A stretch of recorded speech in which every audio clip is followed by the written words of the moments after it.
નમસ્કાર દોસ્તો, સુપરફાસ્ટ તાજા સમાચારમાં તમારું સ્વાગત છે। દેશ, દુનિયા અને ગુજરાતના તાજા, મોટા અને સૌથી મહત્વપૂર્ણ સમાચાર જાણીએ તે પહેલાં તમે ચેનલમાં નવા હોય તો ચેનલને જરૂરથી સબસ્ક્રાઇબ કરીને વિડીયોને લાઇક કરી દેજો। સૌથી પહેલા દોસ્તો આપણે વાત કરીએ તો હોળી પહેલા આવી ચિંતાજનક આગાહી। હોળી પહેલા અંબાલાલ પટેલ દ્વારા આગાહી કરાઈ છે તે મુજબ 24 તારીખ સુધી એટલે કે આજથી રાજ્યના વિવિધ ભાગોમાં વાદળો ઘેરાઈ શકે છે તો 26 માર્ચ સુધી વાદળછાયું વાતાવરણ જોવા મળશે। તો પશ્ચિમી સૌરાષ્ટ્રના દરિયા કિનારાના ભાગોમાં અને કચ્છના ભાગોમાં પવન વધુ રહી શકે છે। તો આ સાથે જ કરા સાથે પણ વરસાદ પડવાની આગાહી કરાઈ છે। તો ગુજરાતમાં 26 માર્ચથી લઈને 26 એપ્રિલ સુધી એટલે કે એક મહિના વાતાવરણમાં પલટો અને વંટોળ પણ આવી શકે છે। તો આ દિવસોમાં વરસાદ પણ પડવાની આગાહી કરાઈ છે। બીજા સૌથી મોટા સમાચાર સામે આવ્યા છે। હીટવેવને લઈને શિક્ષણ અધિકારીઓને સૂચના। 26 માર્ચ સુધી સૌરાષ્ટ્ર કચ્છમાં હીટવેવની આગાહી કરાઈ છે। તો શૈક્ષણિક સંઘે શિક્ષણ સચિવને પત્ર લખીને શાળાના સમયમાં ફેરફાર કરવાની માંગણી કરી છે। તો નાયબ શિક્ષણ નિયામકે તમામ ડીઓ કચેરીને પત્ર લખીને શાળાના સમયમાં ફેરફાર કરવા, શાળાઓમાં તેમજ સંસ્થાઓમાં પાણીની વ્યવસ્થા કરવાનું કહ્યું છે। તો રમતગમતને લગતી આઉટડોર પ્રવૃત્તિઓને પણ ટાળવી, તો છાંયો આપી શકે તેવા વૃક્ષો વાવવા જણાવ્યું હતું। તો બાળકોને ગમે ત્યારે પાણી પીવાની છૂટ પણ આપવા માટે કહ્યું હતું। આગળ વધુ એક સૌથી મોટા સમાચાર મળ્યા છે। વડોદરા એરપોર્ટ ઉપરથી $60,000 મળ્યા। તો વડોદરા એરપોર્ટ ઉપર દિલ્હીથી ફ્લાઇટમાં આવેલા એક વ્યક્તિ પાસેથી $60,000 અમેરિકન ડોલર મળી આવ્યા છે। ચોક્કસ ઇનપુટના આધારે ઈડીની ટીમે પેસેન્જર ઉપર બાજ નજર રાખી હતી। તો વડોદરા એરપોર્ટ ઉપર લેન્ડ થતાં જ ઈડીએ તપાસ કરતા વિદેશી નાણું મળી આવ્યું હતું। તો આ વ્યક્તિ પાસેથી વધુ માહિતી મેળવતા તેની વધુ પૂછપરછ કરવામાં આવી રહી છે। તો લોકસભા ચૂંટણીના કારણે નાણાકીય વ્યવહારો પર બાજ નજરો પણ રાખવામાં આવી રહી છે। ત્યાર પછી બીજા સૌથી અગત્યના સમાચાર, કેવાયસી વગરના ફાસ્ટેગ 31 માર્ચથી બંધ થઈ જશે। જો કેવાયસી અપડેટ નહીં થાય તો 31 માર્ચથી ફાસ્ટેગ બંધ થઈ જશે। તો આવી સ્થિતિમાં જો તમે બેંકમાંથી ફાસ્ટેગનું કેવાયસી પણ અપડેટ કર્યું નથી તો આજે જ તે પૂર્ણ કરો। તો 31 માર્ચ પછી બેંકો કેવાયસી વિના ફાસ્ટેગને નિષ્ક્રિય અથવા તો બ્લેકલિસ્ટ કરશે। તો આ પછી ફાસ્ટેગમાં બેલેન્સ હોવા છતાં તમે તેનો ઉપયોગ કરી શકશો નહીં। તો તમે કેવાયસી ઓનલાઈન અને ઓફલાઈન બંને રીતે અપડેટ કરાવી શકો છો।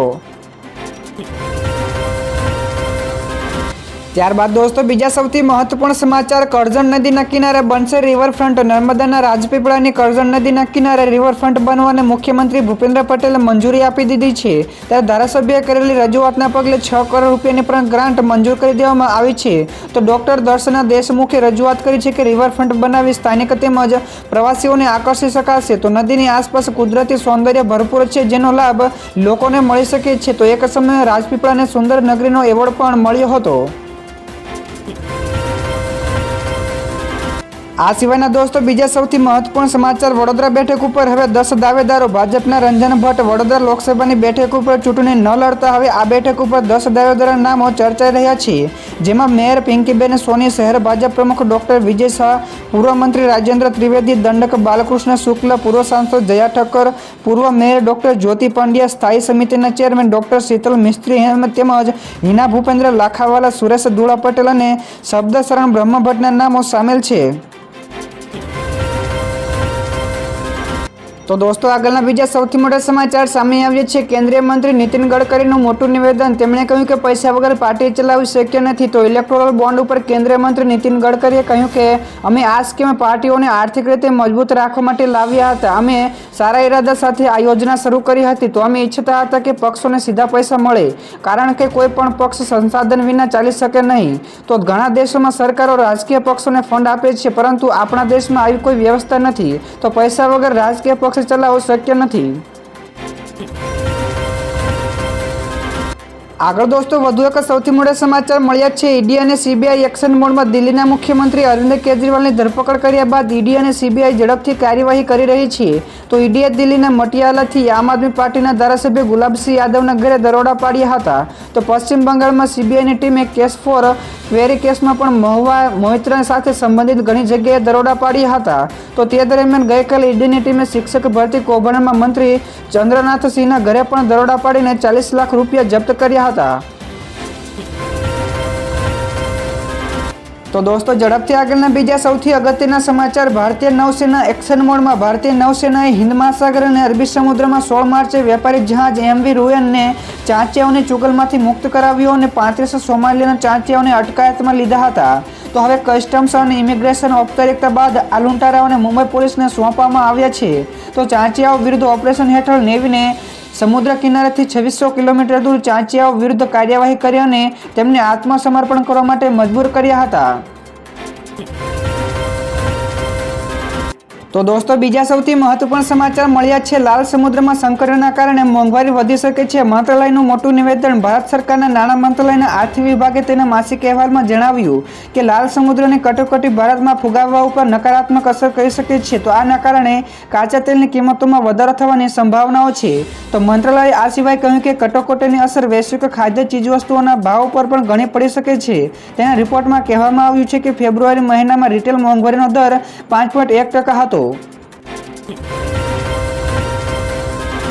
ત્યાર પછી દોસ્તો બીજા સૌથી મોટા સમાચાર સામે આવ્યા છે. રશિયાની રાજધાની મોસ્કોમાં ક્રોક્સ સિટી હોલ ઉપર થયેલા આતંકી હુમલાની જવાબદારી ઇસ્લામિક સ્ટેટ એટલે કે IS લીધી છે. તો આતંકી સંગઠને કહ્યું કે ઇસ્લામિક સ્ટેટના લોકોએ ખ્રિસ્તીઓને એક મોટી સભા ઉપર હુમલો કર્યો, જેમાં મોટી સંખ્યામાં લોકો માર્યા ગયા છે. તે જગ્યાએ ભારે વિનાશ થયો હતો. તો US એમ્બેસીએ આ પહેલા પણ હુમલાની ચેતવણી આપી હતી અને પરંતુ વ્લાદિમીર પુતિને તેને ગંભીરતાથી ન લીધી. ત્યારે આતંકી હુમલામાં 60 જેટલા લોકોના મોત થયા છે. તો ફટાફટ દોસ્તો આગળના બીજા સૌથી અગત્યના સમાચાર. CBSE 20 શાળાઓ સામે કડક કાર્યવાહી કરી. તાજેતરમાં જ CBSE ઘણી શાળાઓમાં ગુપ્ત રીતે નિરીક્ષણ કર્યું હતું, જેમાં જાણવા મળ્યું હતું કે એવી ઘણી બધી શાળાઓ છે જેમાં માર્ગદર્શિકાઓનું પાલન કર્યા વિના ઘણી અનૌપચારિક પ્રવૃત્તિઓ કરી રહી છે. તો તપાસ બાદ CBSE દ્વારા આ શાળાઓનું જોડાણ પણ રદ કરી દેવામાં આવ્યું છે અને ઘણી શાળાઓને ડાઉનગ્રેડ પણ કરી દેવામાં આવી છે. ત્યારબાદ દોસ્તો બીજા સૌથી મહત્વપૂર્ણ સમાચાર સામે આવ્યા છે. આવતું નાણાકીય વર્ષ સકારાત્મક રહેશે. નાણાં મંત્રાલયે આપેલા નિવેદન મુજબ ખાનગી રોકાણોમાં વધારો અને ફુગાવામાં ઘટાડાની સાથે આગામી નાણાકીય વર્ષ માટે ભારત સકારાત્મક લાગે છે. તો વિવિધ એજન્સીઓ લગભગ 8% વૃદ્ધિ દરે વિકાસ કરી રહી છે, જે નાણાકીય વર્ષ 2024-25 માટે ભારતના વિકાસ અનુમાનને વધુ મજબૂત કરી રહી છે. તો NSOએ ચાલુ નાણાકીય વર્ષ માટે GDP વૃદ્ધિ અંદાજ 7.3% થી વધારીને 7.6% કર્યો છે. ત્યાર પછી દોસ્તો બીજા સૌથી મોટા સમાચાર સામે આવ્યા છે. પંજાબના CMનું મોટું નિવેદન. કેજરીવાલની ધરપકડ ઉપર પંજાબના CM ભગવંત માને કહ્યું કે અરવિંદ કેજરીવાલ ટૂંક સમયમાં બહાર આવશે અને ઉત્સાહ સાથે બહાર આવશે. તો આ તેમની ભાજપની ગેરસમજ છે કે તેઓ વિપક્ષને દબાવી દેશે. તો અમારું સૂત્ર છે કે સંસદમાં પણ કેજરીવાલ તો દિલ્હી થશે વધુ ખુશહાલ.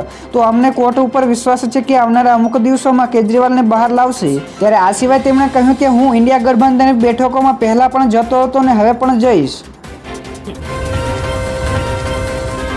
ત્યાર પછી દોસ્તો આગળના બીજા સૌથી મોટા સમાચાર મળ્યા છે. મિડ કેપ ઇન્ડેક્સ 10% ઘટી શકે છે. માર્ચ મહિનામાં શેરબજારમાં ભારે વધઘટ જોવા મળી રહી છે.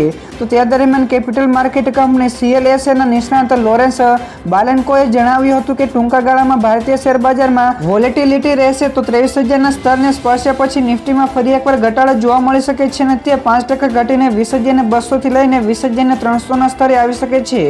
તો તે જ સમયે મિડ કેપ ઇન્ડેક્સમાં પણ 10% સુધીનો ઘટાડો જોવા મળી શકે છે. આગળ દોસ્તો વધુ એક સૌથી અગત્યના સમાચાર સામે આવ્યા છે. જેલમાંથી કેજરીવાલે આપ્યો સંદેશો. દિલ્હીના CM અરવિંદ કેજરીવાલની પત્ની સુનીતાએ એક વિડીયો મેસેજ વાંચ્યો છે. ત્યારે કેજરીવાલે જેલમાંથી આ મેસેજ મોકલ્યો છે. તેમણે એટલે કે કેજરીવાલે કહ્યું કે મારા વહાલા દેશવાસીઓ, મારી ધરપકડ કરવામાં આવી છે. હું અંદર હોઉં કે બહાર દરેક ક્ષણે દેશની સેવા કરતો રહીશ. તો ભારતને શક્તિશાળી દેશ બનાવવો પડશે. તો હું જલ્દી બહાર આવીશ. અને આ સિવાય તેમણે કહ્યું કે હું મારી માતાઓ અને બહેનોને આપેલા વચનો પૂરા કરતા રહીશ. તો ભાજપના લોકોને નફરત ન કરો, તેઓ પણ તમારા ભાઈ બહેનો જ છે. ત્યાર પછી દોસ્તો આગળના બીજા સૌથી મહત્વપૂર્ણ સમાચાર સામે આવ્યા છે. ભારત અને ભૂતાન વચ્ચે ટૂંક સમયમાં ટ્રેન સેવા શરૂ થશે. PM મોદીની ભૂતાન મુલાકાત દરમિયાન મહત્વના ક્ષેત્રો ઉપર કરારો થયા છે. ત્યારે ભારત ભૂતાનમાં નવું એરપોર્ટ બનાવવા માટે સંમત થયું છે. તો આસામના કોકરાઝાર અને બંગાળના બેનરહાટથી ભૂતાન સુધી ટ્રેનો આપવાનો સોદો કરવામાં આવ્યો છે.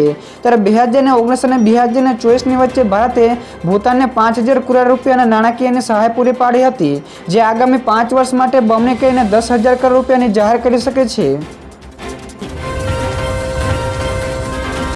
તો દોસ્તો ફટાફટ આગળના બીજા સૌથી મહત્વપૂર્ણ સમાચાર સામે આવ્યા છે. આગામી લોકસભાની ચૂંટણીને ધ્યાનમાં લઈને મહેસાણા જિલ્લાના 1035 જેટલા મતદાન મથકો ઉપર વ્હીલચેરોની ખાસ વ્યવસ્થા કરવામાં આવી છે. તો મુકબદીર મતદારો માટે મદદ માટે હેલ્પલાઇન નંબર 63 571 47 7 21 પણ શરૂ કરવામાં આવ્યો છે.